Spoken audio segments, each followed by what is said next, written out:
بسم الله الرحمن الرحيم. الحاقة ما الحاقة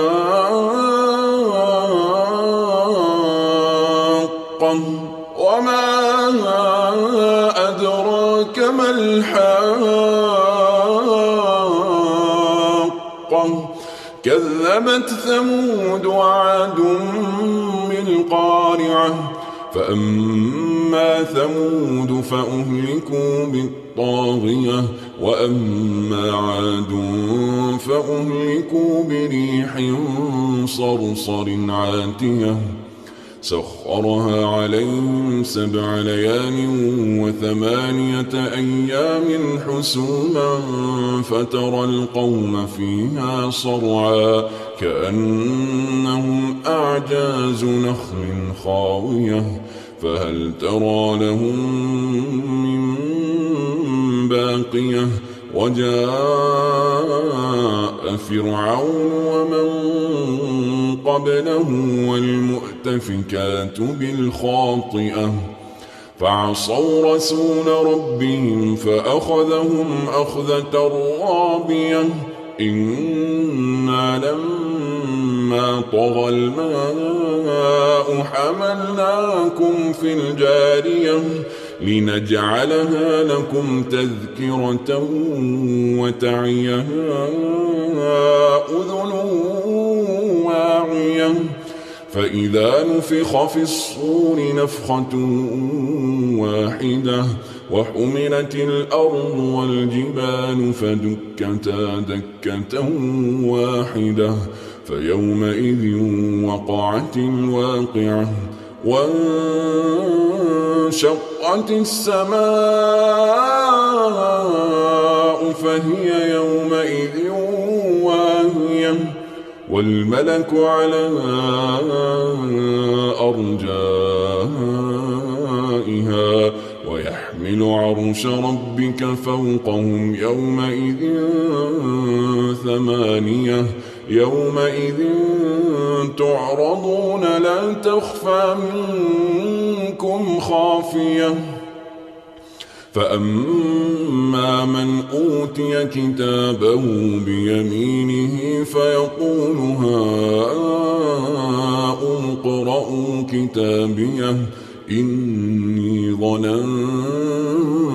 أني ملاق حسابيه فهو في عيشة راضية في جنة عالية قطوفها دانية كلوا واشربوا هنيئا بما أسلفتم في الأيام الخالية وأما من أوتي كتابه بشماله فيقول يا ليتني لم أوت كتابيه ولم أدر ما حسابيه يا ليتها كانت القاضية ما أغنى عني ماليه هلك عني سلطانيه خذوه فغلوه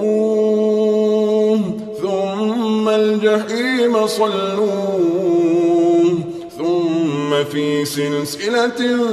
ذرعها 70 ذراعا فاسلكوه إنه كان لا يؤمن بالله العظيم ولا يحض على طعام المسكين فليس له اليوم هاهنا حميم ولا طعام إلا من غسلين لا يأكله إلا الخاطئون فلا أقسم بما تبصرون وما لا تبصرون إنه لقول رسول كريم وما هو بقول شاعر قليلا ما تؤمنون ولا بقول كاهن قليلا ما تذكرون تنزيل من رب العالمين ولو تقول علينا بعض الأقاويل لأخذنا منه باليمين ثم